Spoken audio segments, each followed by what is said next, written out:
Hello YouTube, Taylor here from OA Cheddar. Thank you for checking out this video where Grant and I go over 4 online arbitrage leads and share our thoughts about them, whether they're good or they're great.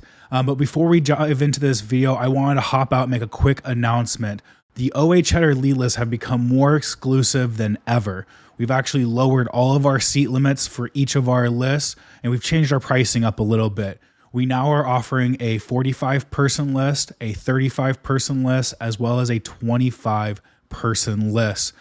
So if you're looking for more exclusivity with your leads list and you are looking for good, high profitable leads, check us out at oacheddar.com. We are currently sold out right now on all of our lists. So make sure you join the waiting list by reaching out to us at team@OA and letting us know that you would like to be part of the waiting list. Other than that, let's go ahead and hop into the video. Good morning, everyone. Thank you for joining us on another live call with myself, Taylor, and I'm joined by my brother, Grant Dunn. I hope you all are having a successful week so far. We're going to do something a little bit different today. We're going to be introducing the OA cycle. And so I want to just explain that right off the bat. What is the OA cycle? Okay. And so some of you who are baseball fans probably already know what a cycle is inside of baseball. It's when a batter hits a single, a double, a triple, and a home run all within the same game. And so Grant had that idea. He's been watching baseball lately, really getting into the manners. And he said, "Hey, what if we did this for our live show where we ran a cycle? We showed a single play lead, a double, a triple, and then a home run." And we love that idea. And so we're going to start kind of rolling with this today. And it may be kind of the new theme of these live calls. We hop out, we go over 4 leads with you all, ranging from okay to great, and give you our thoughts on them. Stay around for any questions or anything like that. So if you guys have questions, please feel free to reach out to us in the comments. Ask away. We'll answer as many questions as we can, as long as we have the time or we have the questions. So to get started, though, something that I found was really interesting yesterday. We got a buyer message from a customer and who had an issue with a product that we sold them. And this customer bought this item back in February and was reaching out to us now around the end of September, wondering what he should do. He purchased a knife from us. The knife broke, and he was reaching out to us as the seller to figure out how to get a replacement. And so, Grant, you actually fielded that buyer message. So do you want to talk about kind of how was your response to that? Because I never really figured out what happened. I wasn't sure how to respond when I saw it. And I was like, well, you know what? I'm sure Grant's going to see this and he'll respond. Well, my first thought was, is there somewhere on this Amazon listing that says that we have a lifetime guarantee, like warranty? Just break the shit out of this knife and we'll replace it for you. And so I went and looked at the listing and like, no, it doesn't say that anywhere. At least it doesn't now. And so I just responded back and said, it's some fancy, hardened steel. I said, although this knife is a hardened steel, the tips are not indestructible and they can break. And he sent pictures. I don't know if you looked at the photos. Yeah, but he has hammered that knife, like well used it. And I'm like, bro, this is an $80 item. I'm not giving you another free one. So we'll see. He probably could contact Amazon, and knowing how the way they operate, they'll just refund his money or give him a free replacement or something, out of someone else's account for all I know. But it's been like 7 months. So I was like, yeah, no, I'm not going to play that game, buddy. So, and so it's interesting. So 7 months went by, this customer bought this knife and then, used and abused it and broke off the tip and sent us pictures and all that stuff. I will say, Grant, I did look at the website from the brand, and they do offer a lifetime warranty for broken blades.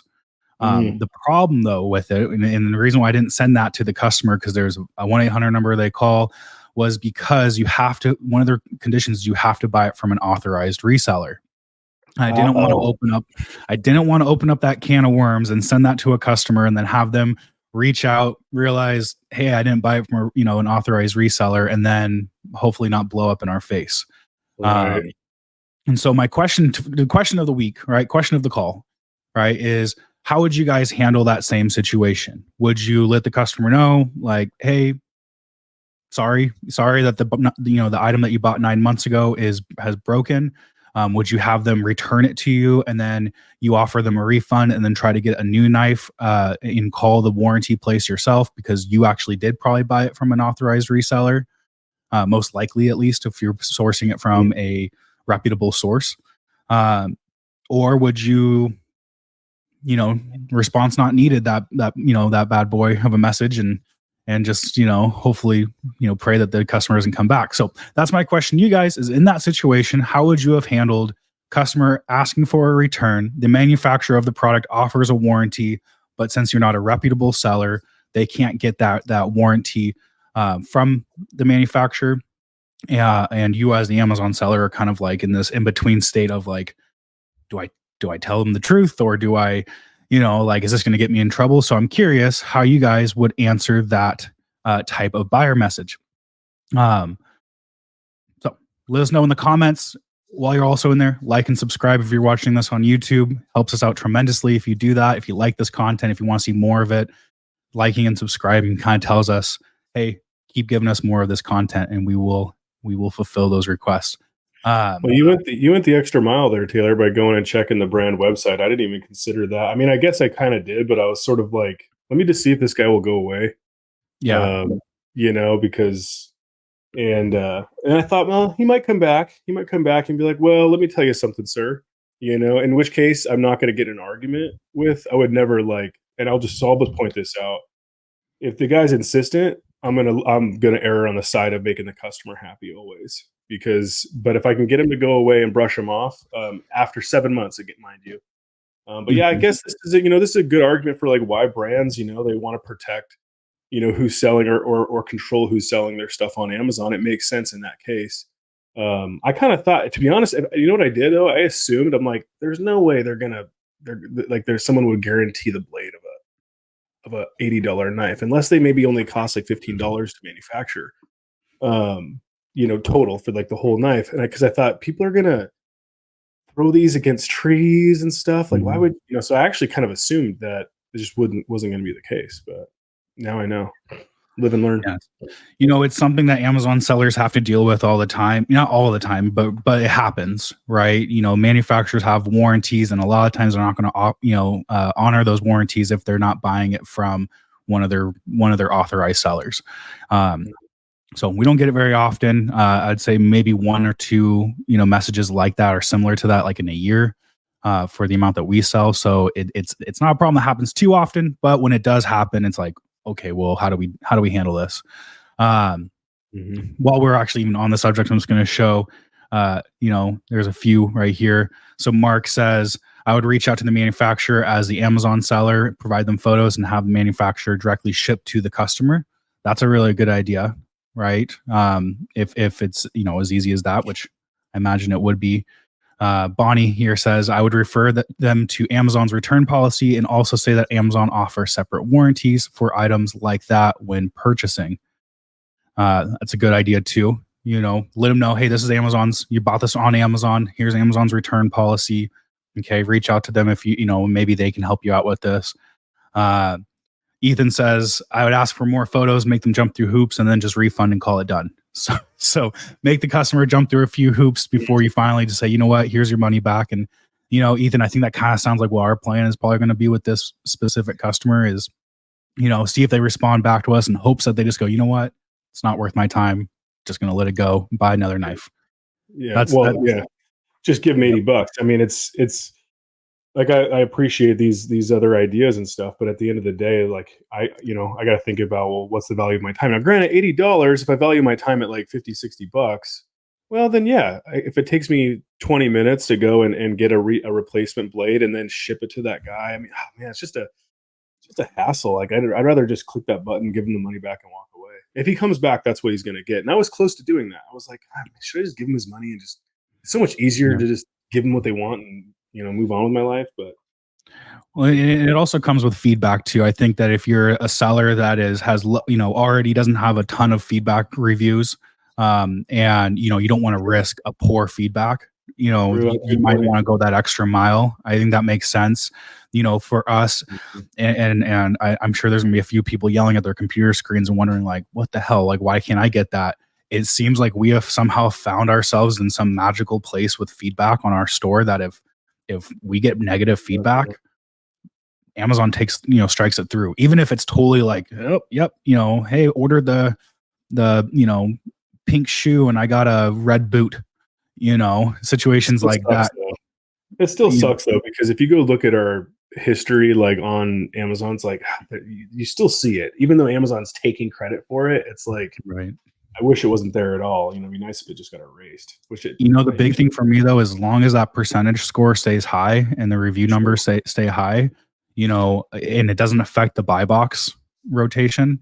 Right. Like, unless the average customer is not going to a seller and looking at the reviews of that seller before they purchase an item. Amazon designed their site to make it as quick and easy as possible to buy stuff. So a lot of times they don't even know that they're buying it from a third party seller. So all right, let's go ahead and just dive right into this. Let me share my screen. We're going to start the cycle. I could just see like a little like graphics that we slide into this, and it's like a little animation of like baseball or a little song, like how does it do? Or I don't know what's like the theme song for baseball. Don't take me out to the ball game, and then like I don't know, like just a bat hitting like a baseball that has an OA Cheddar logo. Yeah, we're dreaming here, guys. With that pop sound, that like hard hit, right on the barrel pop sound. I've been like so into baseball. I'll just say this real quick. My little boy, I've never enjoyed watching baseball, but my little boy started playing baseball. The oldest, 8-year-old at the time, and I'm like, I'm gonna go watch a baseball game and see if what's up. And man, I got hooked, and I have watched too many Mariners games this season. It's horrible. They won last night, thank God. They needed to win, and it's been a joy. It's been a joy in my life, and the boys tend to like be okay with it too. But man, those games are so long, and they play like 5 games a week. So if you become a fan of baseball, this is the dangerous part. If you become a fan of baseball, you are committing like so much of your life, and I'm having to like figure out how to claw myself away from it because it's a little addicting. One thing I'll just point out real quick, you guys, as we go through this cycle, these leads are not for purchasing. It would be highly unadvised. I'm just saying this in case there's new sellers watching this video. They're like, oh my gosh, this is great, I'm gonna go buy these things. Please don't. There's a bunch of people on this call, not hundreds but dozens watching right now, and there will be several hundred most likely on YouTube that also watch this recording. So what I would encourage you to do is to use these leads as a starting point, to do some rabbit trailing. You can sorry, my phone's ringing. Whoops. To do some rabbit trailing, I'll take care of that here in a second. And or do some reverse sourcing, right? So if you see a good online arbitrage lead, right, that might mean that there are good online arbitrage resellers on that listing, and you can use the offer count history or the offers history on Keepa or the buy box history on Keepa to go and track down some other resellers that might have other good items in their store, and then reverse engineer where they found those, add them to your database. And the other thing I'd point out too is just because a lead isn't good right now when you're doing your leaf sourcing or rabbit trailing, and this isn't something that Taylor and I spend a lot of time doing. We have 150 plus leads to look at every day to personally purchase for our own store because we're a heavy user of OA Cheddar, and that's pretty much our primary only really source of leads for the most part.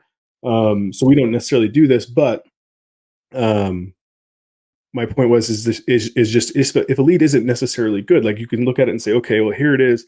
I can tell this is a reseller lead. I can tell by the Keepa graph and all of the data here. I can see that there's things happening. I can see that it's being sold for like significantly more than retail, right? Might be even 20-30% more than retail, but I can't buy it profitably right now on the source that I suspect that these resellers are buying it from. Well, record that lead, because what might happen is and go sign up for their email list or whatever, and then when a coupon code comes available at 20-30% off, that could make the lead profitable in the future. So just throw that out there, kind of build up your database. If you like to go and spend lots of hours every day doing that kind of stuff, and building up your own database manually, those are just a couple of tips from a guy that doesn't do it. To be honest, I mean, we build up a big ass database, but we leverage a big team to do it. So with that, I will zip it and let Taylor batter up, Taylor. Batter up. There we go. All right. Well, we have our 4 leads here organized from single all the way down to home run. So let's go ahead and we'll just start off with our single play. And I'm going to go through this fairly quickly. Grant, I can't see the chat or anything like that. So please feel free to step up and let me know if there's any questions. We also have these banners down here, which kind of helps organize like, hey, what lead are they looking at? So anyway, getting back into it, our first item here is the Pats. And Grant, can you see the source website? I can just see no, I can only see your Cheddar Soft right now. Okay. Apologies. I need to make a quick adjustment because I realize it's only sharing a tab It's and I need to share an entire window. Okay. So here we are. First item up is this Pat McGrath Labs. Looks like it is a makeup palette. You are buying this, going back to the lead, for $29. You're supposed to be selling it for around $47.99. You'll be looking at a $7.64 net profit with a 26% ROI. So, guys, a single play or a single type lead is a lead that would barely probably pass our standards, maybe even not pass it. Okay, these are okay leads. Okay, so we're buying this for $29. Okay, we come down here. We want to make sure we check certain things. We want to make sure we check the name. So Sublime Smoke. Sublime Smoke is the name of the color palette. We do see that here in the source website. I like to do this with makeup palettes. I like to take a look at the colors, and I like to think like this gold in the middle and the bottom. I see kind of a gold in the middle. I see that there's a light color on the top left and a darker color on the bottom right. And I see that there. So I try to kind of line it up. Now, this image, I can just tell that this is not a professionally done image. This is somebody created this image inside of, their home or wherever. Okay. It is not perfect. You can see the packaging, that kind of stuff. So buying this for $29. Okay. Check profitability. I like $7.65 net. Not a huge fan of the ROI being only 26%. But if it's a fast enough selling lead, that will change my mind. And I come down here to Keep Up, and what I'm seeing an item that has 139 days of history. Okay. Looking at the last 3 months, you see that the sales rank spikes are very slow and few. Okay. And then it looks like recently the sales ranks spikes have increased. And then alongside with offer counts dropping. So this is an item that it looks like, it was recently launched in the last 4 months on Amazon. Kind of a slower seller, but something changed right here on the beginning of September, and we're starting to see more sales coming in. So this could be an item that might be worth buying because it looks like the sales velocity is starting to increase. Now, full disclosure, this would not make it to an OA Cheddar lead list. And the reason why is it doesn't have 60 days worth of history of it being in our standards. And so what's missing from this one is I want to see these types of sales for at least the last 60 days on a 90-day graph. Okay. And so because of this, we would actually have rejected this lead and not shared it because our standards are very high. We don't want to fill up your list full of slow selling junk. We want them to be actionable leads. So this one wouldn't pass. But if I'm sourcing and I came across this lead, whether I was rabbit trailing or anything like that, and I saw this, this right here, this little 1 month worth of time would make me think, is this worth purchasing? Is this worth kind of buying 4 or 5 units of and sending it in? I want to check to make sure, because it is makeup, that there is no variations, and this is not a variation listing. So these sales rank spikes are, I would say, a good sign of the actual sales velocity of the product. I can come over here into data as well, and I can look at offers and just kind of get a rough idea of stock movement. Okay. Now, data are inside of offers of Keepa. It's not perfect. Okay. The data is not perfect. These stock levels, there's things that Amazon does that changes stock levels depending on your physical location where you're at, or whether you're using a VPN or not. But what I'm looking for here when I'm making buying decisions, I'm just looking for some evidence of this is selling. And I do see that here. I see these sellers that are going out of stock. They had 3 or 4 in stock and then they went out. And let's just look at the last 30 days, for example. And I see that stock levels are decreasing for most of these sellers. You got this seller right here where there's, a good little chunk from 10 to 4. So he sold 6 in the last 30 days. We have sellers like this. When you see stuff like this, like you notice that their stock level is at 15 and then it just vanishes. That could sometimes be signs that maybe there was an IP complaint filed against that seller, and so their offers are taken away. or they are just a really bad seller. Okay, 37% rating with 35 review count. Okay, on this, I've actually seen this seller on a few listings, and they all, you see that they had high stock and then they just kind of fell off. I And I wonder think if they're trying to do a drop shipping thing or something where it's like it's in sale, it's on sale during that window, and so they put stock on. that And makes sense. then, yeah, I'm thinking that might be what it is, especially with that really bad rating. Yeah.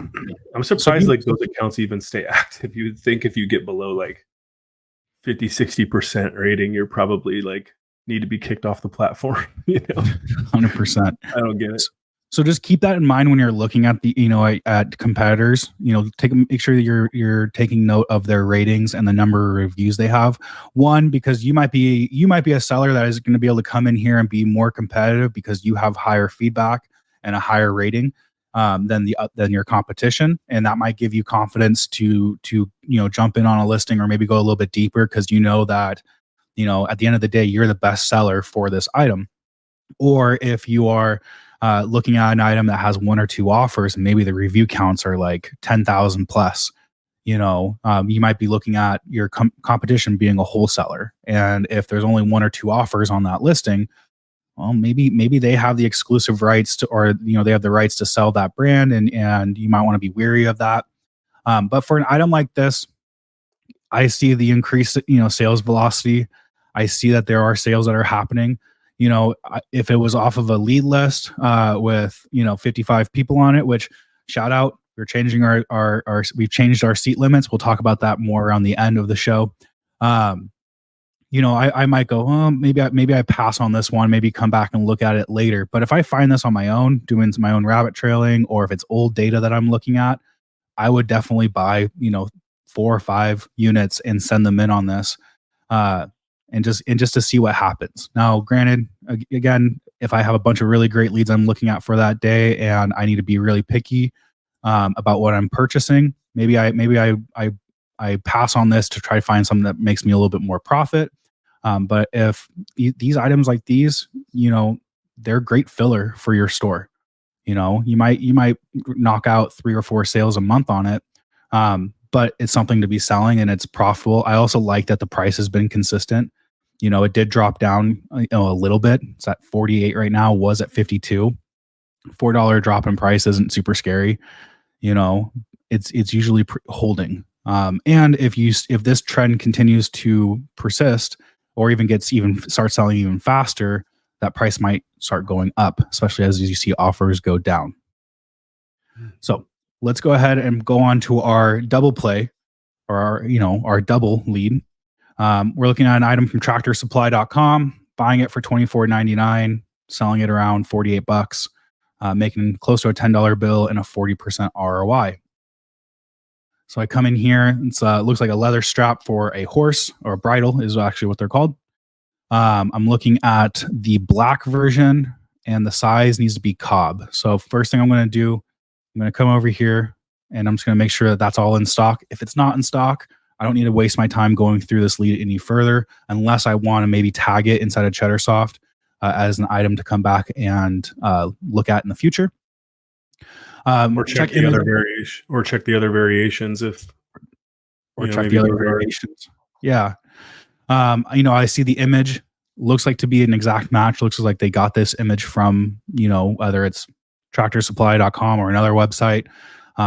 But it does look good. I'm not going to bore you guys. I've already actually gone through these leads and checked all the fittings, but normally I would be looking at things like, all the little buckle pieces and connecting pieces, make sure that all looks right. This braided line at the, how it's braided at the end. I want to make sure that that's also matching with what I'm purchasing. But this one is a match. $24.99 being my buy cost on this. Okay, I'm looking at a $46 buy box price right now. I do notice that the lowest FBA price is sitting around 63, so that's interesting. Also, things I want to double check. I want to make sure the brand's a match. So brand is Silver Fox. Okay, come over here. I do see this Tough 1 is listed in the supplier side. But then it follows up with Silver Fox Raised Snaffle Bridle. So, Amazon listings can be a little tricky. I'm not there probably is a tough one brand that seems to be pretty obvious to me. So I want to be mindful of this. But look down at Keepa. Okay, things that give me confidence that maybe I am not don't worry about the brand too much. One, it's been on Amazon for 4,500 days. Okay, so it's been on Amazon for quite a long time. So odds are this isn't getting, this listing isn't going to get pulled anytime soon. Looking at the last 3 months, I see some offer count movement. Now this is a variation listing, so I can't just look at sales rank drops and think, hey, these are the sales per month. Okay, I need to look a little bit deeper because sales rank drops normally follow the entire listing as a whole. Okay, so for all the different colors and all the different sizes. Let me come over here into data. With that said, sales rank drop, even on a non-variation listing, is just a clue. It's not a rule of thumb. You can't say, okay, there's 5 drops. That means 5 sales. 5 drops could mean 15 sales on a certain listing. It just you don't know until you test it personally, or maybe collect other data like Taylor is now from the other charts and stuff like that. Yeah. It's especially not helpful though, or at least like you said, Taylor, to your point, when there's variations, that the sales rank movement is indicative of all variations. Yep. Not just one. And the thing I also, so when I'm looking at variation listings, I usually focus more on offer count movement. Yeah. Okay. Now with this one, looking at the last year, the offer count movement isn't super fast. Pretty slow. Recently, there's more movement than happening than there was historically. If I look back at the full lifetime history, I can see how that offer count movement works. But the other thing I do with all my variation listings when I'm looking to purchase is I go to data, go to offers. I always make sure that I include the historical offers, make sure I'm looking at new condition, and I'll just kind of start going through these. When you see graphs like this where they have 1,000 in stock, then it straight line drops, that's usually Amazon messing around. This is what I've heard from experts out there who understand Amazon very well, and the way that they do business. A lot of times is because someone's using a VPN when they're using Keepa, and so Amazon throws off the stocks. Yeah, because to dig into that, I think you've told me that Keepa is collecting data off of the user base. So if the user is using a VPN, then Keepa can be collecting data that's inaccurate. Yes. Yeah, Amazon doesn't know necessarily where to place the user at. Depends on the VPN, right? So like we use ExpressVPN in our own Amazon FBA business. We can set a location. So I don't think that's the affecting part. I think it's when it's like VPNs that you can't really like set a defined location. I don't know. All I know is that when you see those 1,000 in stock and that straight line drops, just ignore those. You'll see that I zoomed in on that graph to see what does it really look like. And you can see here from starting from July 19th to today, this seller sold at least 13. Okay. Some of these drops, when I see it go from 12 down to 7, down to 1, then back up to 13. Normally that is because inventory is on transfer. It's being put in reserve. Amazon is just not showing the full stock limits. So normally if I see a stock, say it starts at 12, drops down and then shoots right back up to 12 or 13, that usually tells, in my mind, I think, okay, it's probably on transfer. Those aren't sales. What I like to see is this stair stepping. This to me looks like organic sales. Okay, selling one at a time. Maybe you get an order where you sell 2. Maybe somebody had 2 horses that they were buying this for. Okay, so this person, in the last 90 days, they sold 13 and they went out of stock. This seller, 1, went out of stock. Keepa's not recording that in the last 30 days because they're not. This is why Keepa data isn't always super reliable. You're looking at the 90 day also. Yeah, if I zoom this into 30, the 30 days, I can see 6 sales for this person in the last 30 days, at least 1 for that seller. Merchant fulfill listings, I always kind of got to be mindful of because they could be selling it on different websites. They can be changing their stock limits up. So I usually try to focus on the FBA. And an item like this, again, here's my fun little seller. I'm telling this guy's on a lot of stuff. Our little fun drop shipper. So an item like this, it's not selling super fast. Okay. It's not, we're not selling hundreds a month or anything like that. This is from what I'm seeing, keep us saying, oh, there's 63 sales in 30 days. I would disagree with that. There's probably, maybe there's 30 or 40 sales happening. I don't really know. You don't, and kind of what this is all getting back to is you don't really know until you actually start purchasing products and sending in test buys. Grant and I have sold stuff that the Keepa graph, like the sales ranks, maybe there was 5 rank drops in an entire month, but we've sold 10 or 15 of that item in within a month. And next so to other sellers. So you want to be mindful of that. Again, Keepa is helpful, it is not exact. And if you're ever looking at something, a small test buy might open your eyes to products that most people would just ignore. And that's actually something that's been happening as we've been trying to scale up our store to get to $200,000 a month in sales. Is I'm going through our older orders. I'm usually looking back at lately it's been around like the last week of August to the 1st of September. I'm looking at those orders and what we were selling back then, and I'm researching to see, okay, how quickly did I sell out of this item?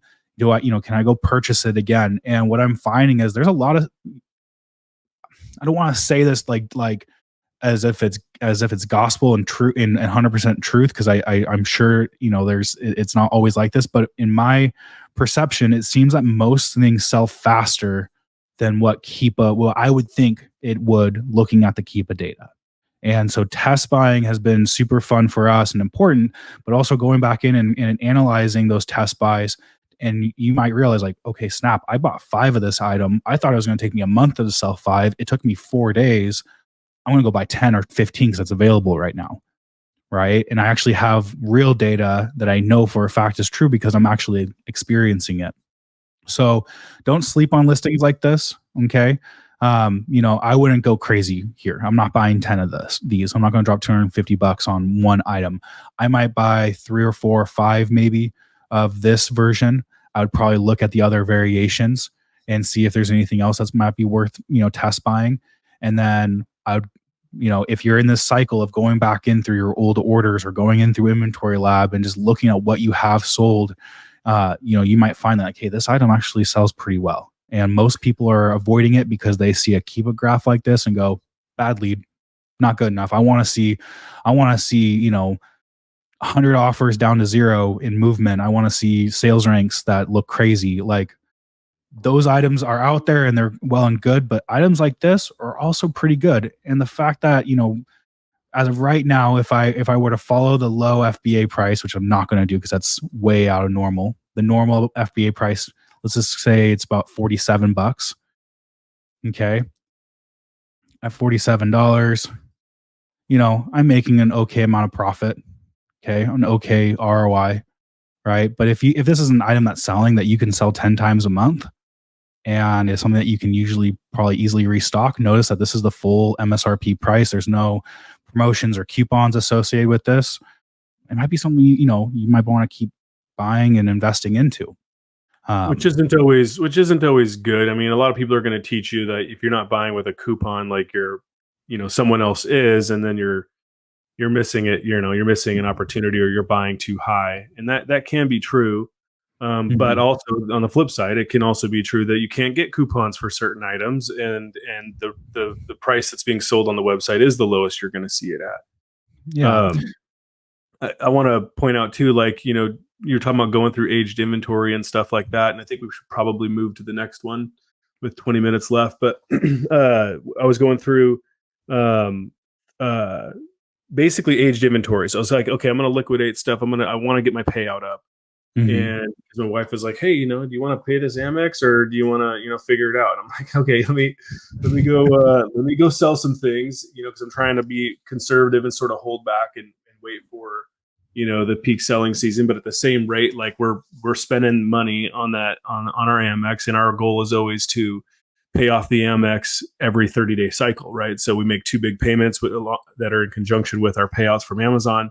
And that keeps us from having to pay interest with the Amex. But if the sales are not in correlation with what we're spending and it gets too much out of whack, then basically the payouts don't cover half of what I owe the Amex and stuff like that. So anyway, she's like, hey, you need to make sure your payouts are like 50 grand or close to 50 grand. Otherwise I'm going to have to like pull from the reserve funds, like the safety net. I'm like, okay, cool. So I was going through aged inventory, and I just basically pull a report. I download the report off of Amazon, and then go through the oldest, and I drag and drop, sort the graph, and then I just copy and paste the SKU into inventory, into informed for me, in my case. What I was actually getting to, though, is I found a pair of shorts, I'll say, is a particular type of shorts, but I found a pair of shorts. I'm like, okay, I've got a good handful of these.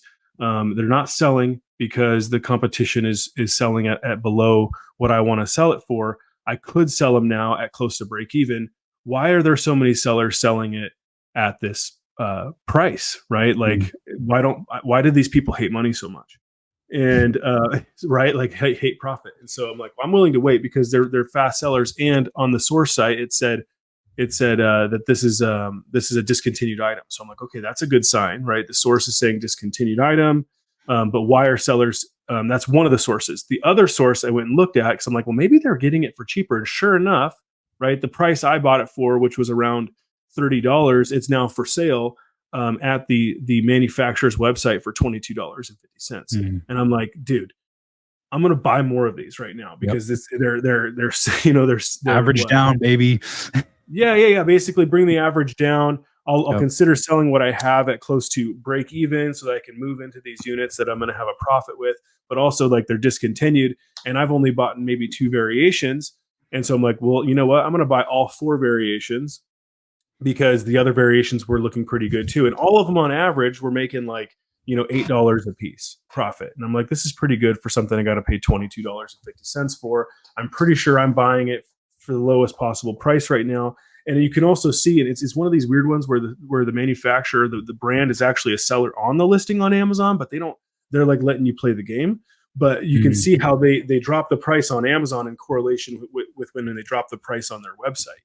And so they're kind of doing this whole bounce around thing from like, $60+ down to this lower $22. So actually, even at the time of buying them, right, they're selling on Amazon for what I can buy them for at the source. But I'm like, well, I know I can see the history. They're going to bring the price back up. They always do. And I also have a history of selling these items, right? And that led me into, well, what else do I have from this brand, right? What else have I sold from this brand? So I searched the brand inside my repricer, and sure enough, there's a handful of other listings that I've sold out on. Can I go buy these again? Well, hot dog, I can, and I can buy them for less than I bought them last time and sold them. So it just kind of turned into like this kind of cascading effect of buying good stuff and spending, I think I spent like $500 or $600 and then teed up another, $300 or $400 or $500 worth of stuff for today. Actually, I think it was for later yesterday. I had someone else buy the rest. But anyway, point is I don't even know what the point was other than you had mentioned going through your data and like finding more stuff to buy from the stuff that you're actually sold. And it's like, I did that yesterday. Well, it's when you're treasure hunting and when we first started selling on Amazon, when we were doing retail arbitrage, we had to go and find the products that day. And when we were doing online arbitrage, it was what's on the lead list today. Right. And what can we buy from today? We weren't going through old data. And I will say, I am shocked at how fun it's been to go through my old sales and old data and treasure hunt there instead of having to go on Amazon and source websites and just click around and hope to God that I find something. Right. Yeah. I'm looking through a pool of items. I was like, hey, I've had success with this, or maybe I failed on this listing when I first bought it. But now, like you were saying, maybe the price is lowered. Maybe the item's discontinued. Right. And it's like, sweet, I want to jump on this because most people are not taking the initiative to go through their old stuff and actually, research. So what I guess I'm making a case for is build up your database, buy stuff, and then go back through and look at that stuff that you sold and see if, hey, is there another opportunity, and average down if you can, like what you did. You did remind me of what I did with GameStop when I was riding that whole stock cycle. I bought GameStop at like 150 or something plus, dropped down, just losing money, and I'm sitting there like I'm an idiot. Why did I jump on this bandwagon? And then luckily one of my buddies was just like diamond hands, buddy, like buy low, like average down, like, and so I bought more while I was hitting the low, and sure enough, I did pretty good on that GameStop. Yes, everyone said I was stupid. I felt stupid, and then you ended up winning though. Oh, it was one of those moments, Grant, where it was like I was watching it religiously, and I see it shoot up, shoot up. I'm like, yes, here we go, here we go. And then as soon as it hit a certain point, it just started plummeting. I'm like, sell, sell, sell, sell, sell. I'm calling my girlfriend at the time. I'm like, because I convinced her to buy into it, and I was like, you need to sell it right now. Stop what you're doing and sell. And we made money, what we could have very easily lost money. Anyway, let's keep going. Okay, so looking at this item from You're not Thrive. sharing. Oh, thank you. So looking at this item from Thrive Cosmetics, I'm buying it for $19 with a coupon, selling it around 32 according to the lead. That should be netting me a $4 net profit with a 21% ROI. So let's take a look at this. Okay, we'll skip past matching it up. Okay, we know we're buying this for $19. Now, a couple things. One, I'm sure some of you see this right here and go, "Wait a second, Thrive Cosmetics. That you're going to get IP complaints." Nope. Okay, these tools are helpful. There was a copyright claimed that was issued according to Seller Essentials back in 2021. Okay, what do I know about copyright? Well, copyright means that they don't want you using their pictures, they don't want you using their copy, and that's what they had an issue with. Well, this is definitely not a branded image, right? This isn't coming from their website. Okay, this looks like somebody took a picture of it on their prep table. There isn't really any copy or bullet points to go over on this one. And then my confirmation is there's history here. Okay. There's lots of history here that show in the last year alone that people have been coming in and selling. If I saw straight line drops in the offers where it went from 40 to 1 or to nothing or to 5, then I might go, maybe I should second guess this. But I also know this brand, and this brand, is usually more restrictive on buying than they are on you selling it. So $19. Okay. Right now, notice the buy box price is $44.97. Okay. When the lead generator. Taylor, I'm going to interrupt you real quick because you're talking about IP claims and stuff. I just got to do this. Yeah. You guys are like anybody watching this video, you're 100% responsible for your own business and your own account.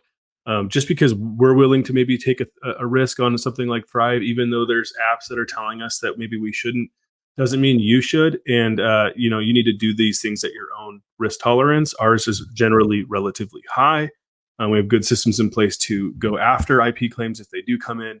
So just want to make point of that. Like if you're in a vulnerable situation or whatever, don't take unnecessary risk if that's you.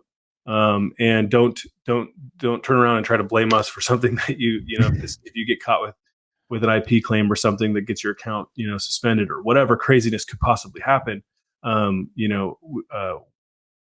Consult your own attorney, let's say. And then also, Taylor, I noticed in Cheddar Soft real quick, and this is one of the reasons I want to jump out too, is it says like I was kind of surprised. It says 20% ROI, and it's a triple lead. So I'm trying to understand like $4 net, 20% ROI. That doesn't meet the OA Cheddar standard. So yeah, are you going to hit on that? Yep. So the lead generator who found this, they put the wrong selling price in. Okay. They were looking at it through a conservative lens because normally when we see, random high prices, right? If historically it's sitting lower and then just randomly is selling for a high price, normally those leads we don't usually approve of unless there's history. This goes back to that 60-day history rule. And so my guess is the lead generator, when they found this lead, they said, well, even though it is selling at $45 right now and there are sales, let's be conservative and say, well, if it sells for 30, what was it? $32, like that's still, you're still making some money. And that's a training thing. I need to, make sure they know like, hey, don't put old FBA prices. Look at what the new one is. Right. So I pulled this lead and I'm looking at the year history. The reason why I put this as our triple is historically this item's selling more around, $35, $36 or more. Okay. And it sells really fast. Even high times where it's, sitting at 45, 49. I even see buy box prices here as high as $54. So with a lead like this, because it is so fast selling and it's moving so quickly, the risk is a lot lower. Yes, you may have, it may sit at 30, $31 or less for a couple, for a few months, and you see this kind of lines up exactly with this sales rank uh, disappearance, right? Which, that could be, I don't know. It could be a lot of reasons why that's not there.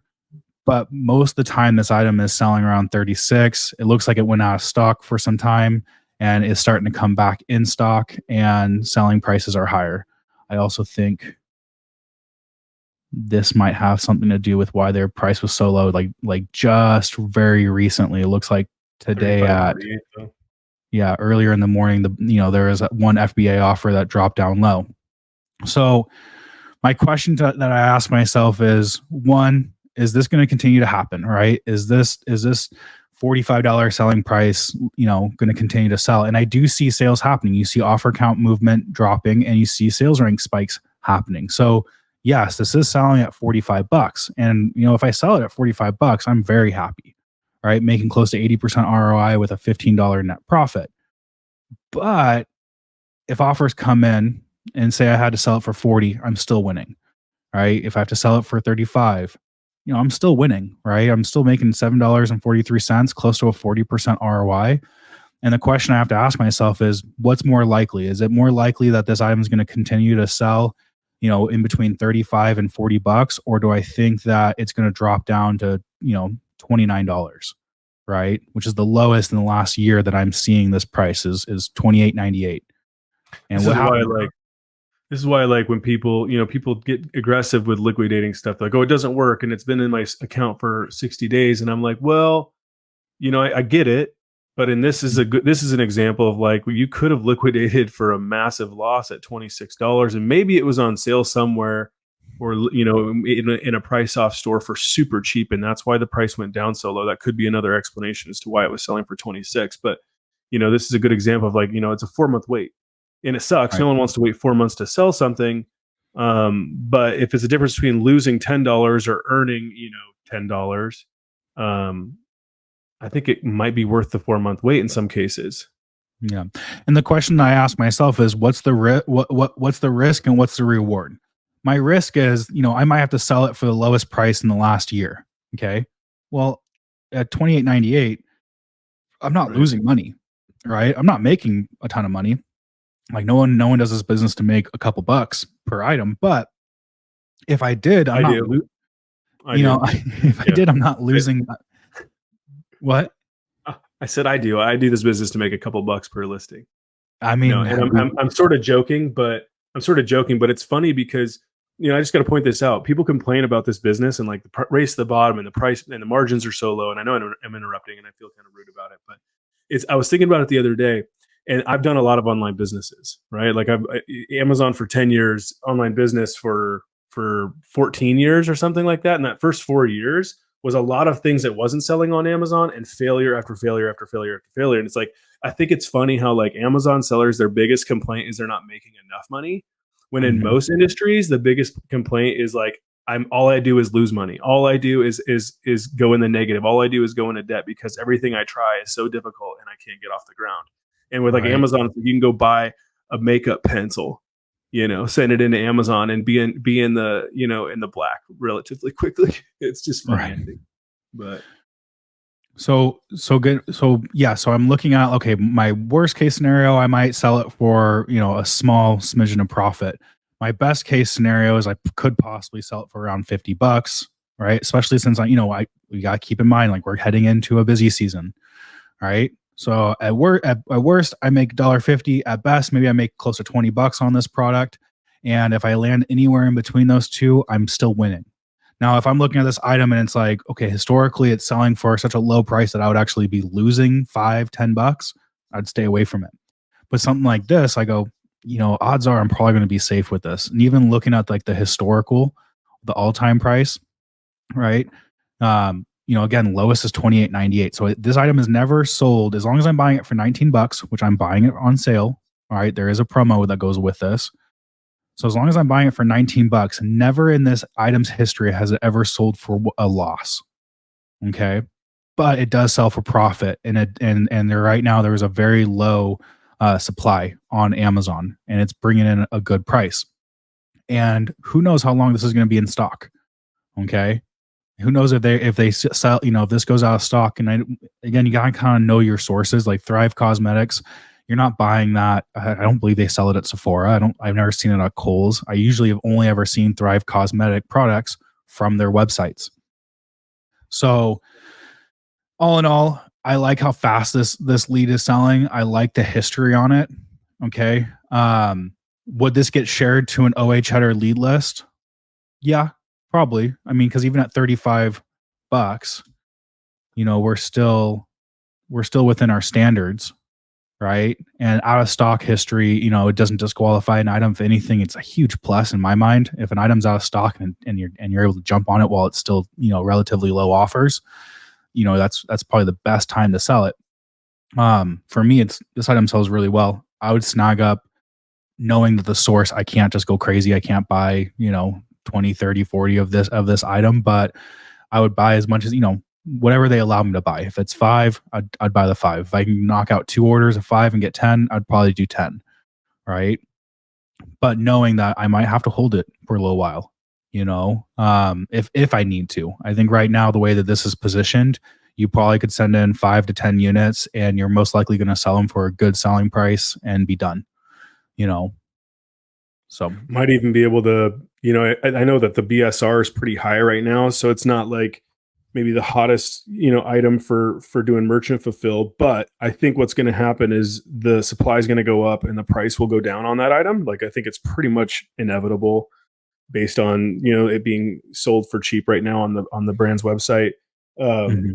So maybe by the time you order it, grab it, I would suspect you might be able to get it listed merchant fulfill in the BSR, because the BSR, when the price is more competitive, it's quite low compared to where it is today. And so you might be able to get them in hand and actually beat out, because there's a possibility, like Taylor was saying, you might have to buy and hold. That happened because too many suppliers come in on it. Too many resellers buy it and send it into Amazon and then start to fight over the next sale instead of just wait it out. But which to some degree is good, because when the race to bottom happens, like everybody's to each his own. I know that's not ideal, but at the end of the day, like the inventory usually sells faster. The units on Amazon usually sell faster because the price is more competitive. It's lower, and so it's more attractive to consumers. And so it often, kind of fixes itself because the price goes down. That increases the likelihood of it being sold because it's more attractive in terms of price. And then those price takers come off the listing, and then you're there waiting to pick up the profit. If that's the game you play, it's the game that we tend to play, is to wait it out usually. And so anyway, I was just thinking you could maybe grab these and as soon as you get them in hand, list them merchant fulfill, and maybe even be the seller that goes, you know what, this is a 40, this could sell for $45. But I'm not, I mean, I don't want to tell people to do this, but you might come in and go $39 and try to get them sold real fast, and so consumers pick them up and buy them and stuff, but and get your $10 profit, real fast. So anyway, that'd be another strategy. I'm glad that you brought up merchant fulfilling, because one, I want to point out right now the buy box is being held by the merchant fulfill offer, which just kind of goes to show we've been talking about this for a while. Merchant fulfill is way more popular now than it probably ever has been, or at least in the last 5 years that I've been working with you. I've never seen merchant fulfill be as popular as it is today. But this is a fantastic merchant fulfill item. I mean, look at the breakdown. This is less than a pound, $3.85 for shipping to the customer. I'd say that's probably right in line with an item that weighs less than half a pound. And I know that with first rate shipping, I can ship anywhere in the United States as long as it's under a pound. And so you're like, have these sent to your house. Throw half of them on a merchant fulfill listing, or all of them on a merchant fulfill listing, or send in half to FBA, another half stays at merchant fulfill. So you're making sales while your item is being sent into Amazon. You can do quite a bit with this. So with an item like this, that's as small and lightweight as it is. For sure. Okay, jumping into the next one, we have a Stanley Cup. I've been loving these Stanley Cups. Okay, $35 is the buy cost on this item right now. So making a $10 bill, roughly close to a 30% ROI. Okay, double check everything. Everything looks like a match. 30 ounces. Be mindful of these ounces on these Stanley Cup guys. The 40 ounce and the 30 ounce, it's very easy to mix them up if you're not double checking the sizes, because they are similarly shaped and you're looking at a tiny little image. So scrolling down, definitely something that I would call a home run, and the reason for that is just the sales velocity on this is flying. Okay, now this one only has 194 days, so I don't get to see what last Q4 looked like. But on the Stanley listings that I've looked at that do have last year's Christmas season in the mix, you can see that there was always a real demand for these items. Um, this may be offensive, but white girls love these things. Okay. Mhm. My wife has 3 of them. I don't know why. I make fun of her for it. She bought one just recently because it was the colors of our wedding. And I said, "Why did you buy this?" And she said, "Well, it's our color, the colors of our wedding." I'm like, "We have 3. You use one. Like, what are we doing?" But they are extremely popular right now. It may be a little trendy. Looking at the last 3 months, I look at low. So low being $48. Okay. So if I had to sell this for $48, I'm not making any money. I'm actually now starting to lose a little bit of money. But sales velocity on this is flying. Okay. I would set my minimum price, to at least probably be $55 or more. And at $55, you're not making a fortune, but you're making a $5 bill. But really what you see happening right now, in these last 3 months is that demand has increased and the selling price now is getting, pretty high, as high as, around $63, which at $63, we're making good money. And Mhm. we're heading into Q4. Okay. This item is not going to get less desirable because it's the Christmas season. Okay. That's just most likely not going to happen. This is obviously a good selling color. Okay. People like this color. You wouldn't have this type of movement if that color wasn't popular. And so for this time of the year, I don't think you can go wrong with items like this. I don't think that, even historically throughout in the summer months and things like that, I think $55 is pretty realistic for what you're going to sell this for. You see what happened. There was a big wave of competition that came in June, and just in between June and now, so what would that be? June, July, August, we're in September, so 4 months. Within 4 months, this item went from 76 offers and now it's sitting at 26. There's a lot of purchasing that's happening here. And I heading do into see. Go ahead. Q4, I just don't think that this is an item that you're going to lose on. And it's something that maybe you might want to even consider like buying and keeping your price, more closer around like 58 to $60 possibly, in hopes that you don't sell, them too quickly. Because an item like this, what can happen is, well, you can see this right here in this span of, August 24th to September 1st. So in 6 days, you went from, I need to zoom back out. From 6 days, you went from 32 offers down to 11. Okay. Fast selling items like this can happen very quickly. So setting your repricer to a minimum that is a healthy amount of profit that you feel comfortable with in September right now is probably a good idea. And maybe keep watch of that closer we get to Christmas, because it wouldn't surprise me if this goes out of stock before Christmas and you see prices sitting closer around 65 to $70 or more, if it's a special color that they're looking for. I'm pretty sure. I'm pretty sure, and this is OA for you, but I'm pretty sure in the what categories? Kitchen and dining. Okay, so interesting. Um, I'm quite confident that like the number one or number two selling listing in the kitchen and dining category is these Stanley mugs of all different sizes and colors. And I guess this one's just listed separate from, and that happens, right? Where a really good sell, and Amazon for some reason doesn't Ooh, police it heavily. Um, that's why I generic. totally missed that. Man, I totally missed Yeah. that. Looking So like a that fool could be right right now. there. Yeah, that generic brand could be an IP risk. And so again, this is OA though. You got to do it at your own risk, but there is a risk with that, being that because we've had where we sell on items that have a generic as the brand, and then actually, what I think what happens sometimes is Amazon prevents us from sending it in when there's Mhm. generic as the brand. So there's some stuff with that, but you can go and look. I mean, I shared it. I think in the Facebook group, the OA Cheddar Facebook group, a couple of like several weeks ago. the Yeah. Amazon listing for this with all the variations, and you can see where Amazon. You want to search it, Taylor? I mean, we're here. We might as well. We're talking about Stanley's. You can see on Amazon where the Amazon goes out of stock a lot, and so I think there's a lot of resellers on that number 1 or 2. Yeah, I think it might be that one with the blue right there This down one? below. The sky blue. Go to the sky blue one. It might be that right there. Might be one. And who knows? There could be bunches of. No, that's just another weird. That's just another spinoff. So yeah, there's weird. So there's a bunch Amazon, of these listings. there's a lot. Yeah, you'll see this too, like with popular items. Like I see this with Yeti tumblers as well. There's a lot of separate listings for them. I think there's just so many varieties out there, and it just people create these single listings, and Mhm. they do well. They Now, do. getting back to like this item, right? Talking about this generic.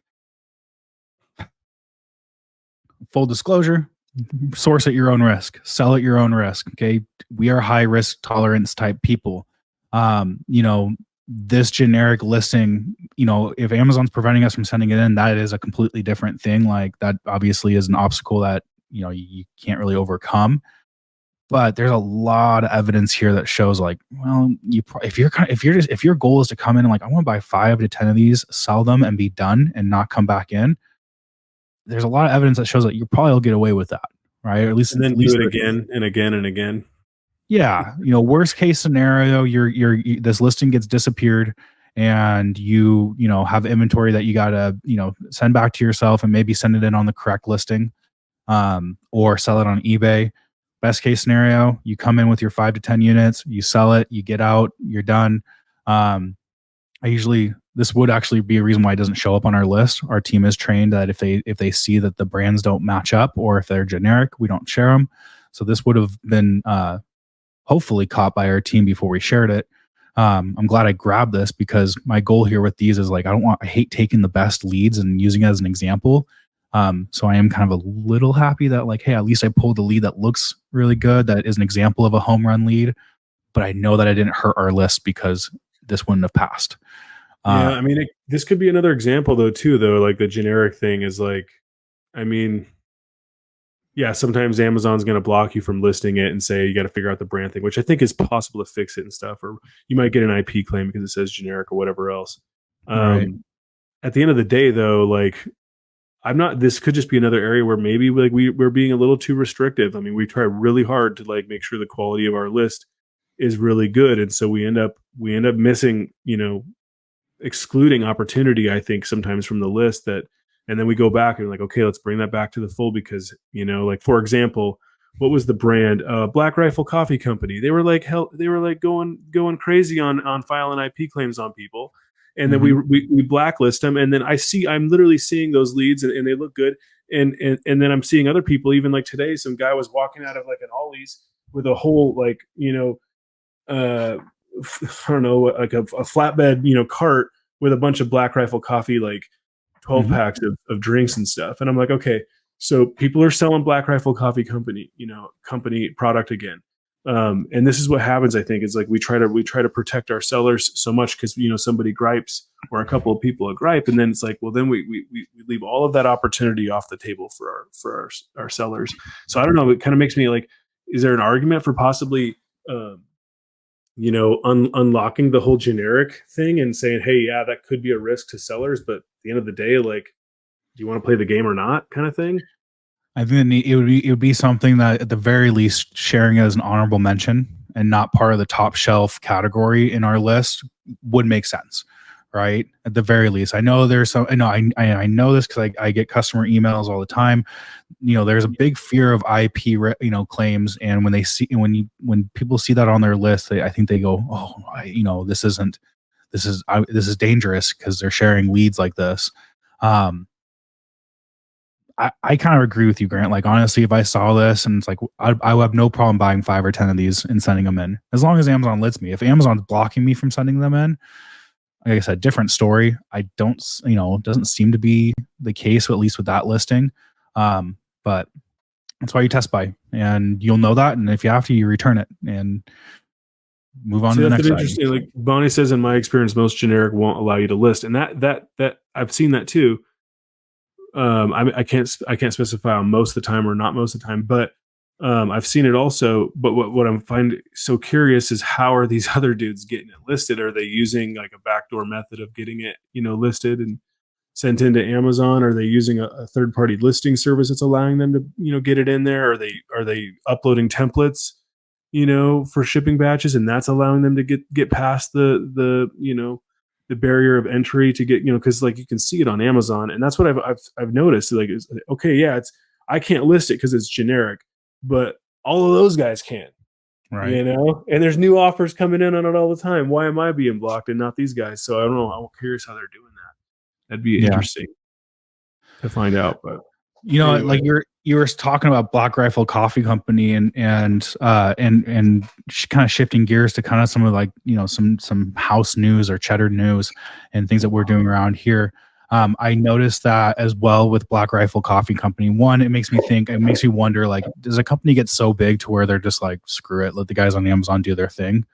Like Stanley, for example, we got a cease and desist letter from Stanley like a year ago, and we haven't heard anything from them since. And we sell plenty of Stanley listings. And I think that they just go, you know what? We have the most popular tumbler in America right now. We don't like, this is not a worry to us. Black Rifle Coffee, maybe something similar. When we got shut down by them and actually blacklisted them as a brand, that was like 3 years ago. And back then they were a much smaller company. They've grown. They're in Walmart, Safeway, name the grocery store.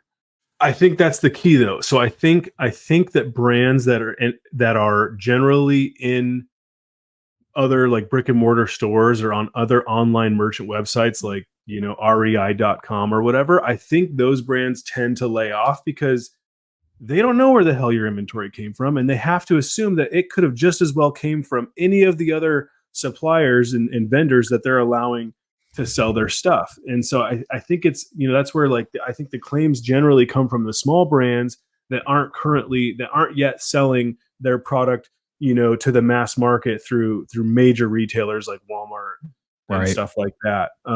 Like MAC Cosmetics, for example. I just think that, or Clinique, like these are super popular. They're no different in terms of, I mean, maybe but like they have just as much a reason, you would think, to file claims as the little, I don't know, what was that brand, Thrive. Maybe Thrive would be more likely because Thrive's only selling on their own website. They're not, you can't find Thrive maybe on all these other places like Vitacost or iHerb or whatever else. I mean, I don't know, I'm kind of throwing out website names that I don't even know for sure if it's there, but Well, I don't think Stanley has a problem that their tumblers are being sold for more than what MSRP is. Yeah. Most brands, what they don't want is they don't want their prices being lowered below their MSRP or their MAP pricing. That's their problem with it. If you're selling it for higher, to them they might go, this would be me, right? If I was the head of Stanley, I'd be looking at these Amazon listings and go, are we selling this for too cheap? Yeah. Like, what if we increase our price by $5, right? Like our bottom line would be increased by X amount. And obviously the market is saying we want more of these, right? I don't know. I don't really care either. At the end of the day, my job is I'm going to flip it. So I'm going to buy it. I'm going to flip it. So as long as I can buy something, flip it for a profit and not get in trouble, aces, right? If I'm getting, C&D letters or, from a brand or threats and stuff like that, okay, that brand maybe is put on pause for a while or indefinitely.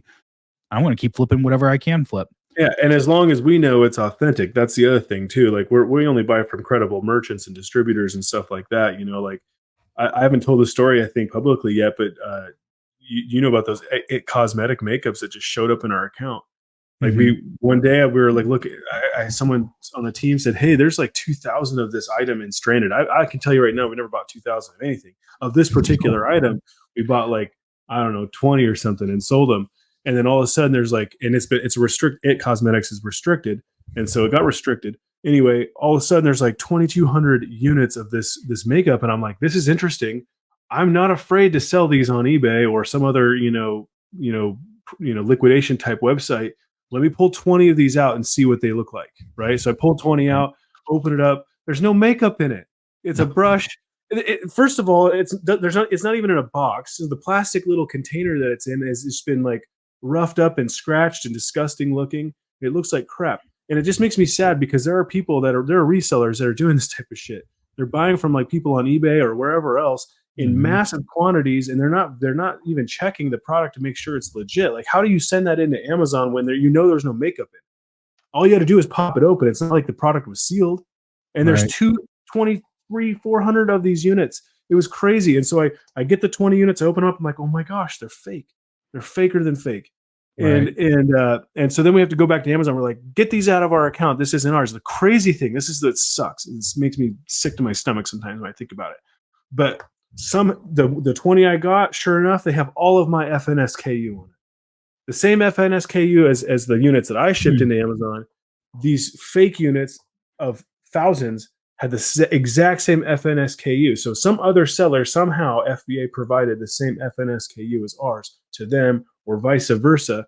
So, fortunately though, the 20 units we sold, I went and looked. I'm like, is there any like complaints or whatever? Because of course, if you open it up, there's like no makeup. It's going to be like a quick problem.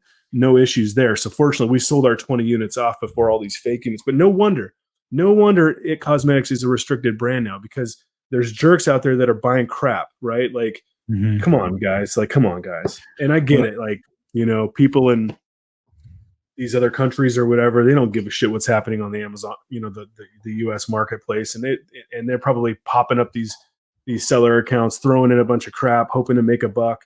To me, it sounds like way too much effort and to try to be a scammer selling fakes and stuff on the internet. But it just seems like it'd be so much easier to do it, legitimately. But anyway.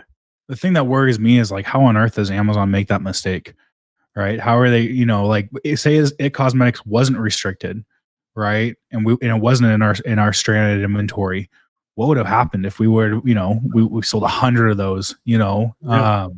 So, I mean, that's just a reminder, be checking your guys' inventory. Okay. Like, we've gotten stuff. It's crazy because I feel like we don't hear about this too often, but like we've encountered it a bunch of times where we have more inventory than we ever purchased, and we get these random SKUs where it's like, oh hey, you have 100 of them. We have one right now, and I'm not going to say it because I don't want, just in case Amazon may be listening to us. I don't want to get these removed because they're selling well, but we have like 100 of this item that's like, we bought 4 of them a year ago or something like that. So be mindful of your inventory. If you do see that in your account and you see like, oh, hey, why does this SKU have so many units on it? Maybe a good idea to pull some back and investigate. And if you're like, nope, legitimate product, UPC match, do with it as you with. Maybe eBay's the right store. Maybe you still keep selling on Amazon. I'll leave that up to you. Yeah. I've sold hundreds of units of somebody else's inventory on my account before. Yep. You check it, you make sure it's good, and then you sell it because you're like, well, it's there, and make sure that you're monitoring, making sure customers are happy with what they're getting and everything like that. But what was it, like Liquid IV? We had a boatload of Liquid IV just like get gifted to us from Amazon. Yeah, powdered product like that. We had no complaints. IV, but no complaints, no issues with it. But so be mindful of your inventory. Be checking to see what you have sent into Amazon. Make sure that lines up, and if you get a bunch of units on a certain SKU, you probably want to pull some back and do an investigation on it at the very least. Maybe why is a pullback? Grant, let me ask you, if I'm burning my head, like in my head, I'm like, did we pay for all those units to come back to us, or did Amazon? I paid for the 20 units, and then we went to Amazon and said, pull these out of our account. We're not going to pay to have these destroyed or removed, and they did. Now they're gone. If you were to say that we got charged like 50, or I can't remember what it is, like 25, 50 cents per unit. 50 cents per unit to remove it. I'd have been like, for some empty boxes, I'd have been like, no. Yeah, no, I paid for the 20 units, but then the rest they got removed. It's weird though, because they like responded back with like these cookie cutter responses, like saying like, oh, you have to remove these, da da da da. I'm like, but then we're like, well, and so we kept arguing with them, but even while they were still telling us that we had to remove them, they were already missing. They were not in our account anymore. And we're like, like the left hand doesn't know what the right hand's doing over there. Right. In a lot of cases. So, well, on that note, let's go ahead and wrap this up. Thank you everyone who joined in on our live call. If you want to be part of these live calls, ask your questions, get feedback, that kind of stuff, make sure that you go to OA Cheddar and sign up for our email list where you'll get sent a personal invite for these calls. Other than that, thank you for joining us. I hope you all have a great rest of your day, and we'll see you on the next one. see Bye, ya. everyone.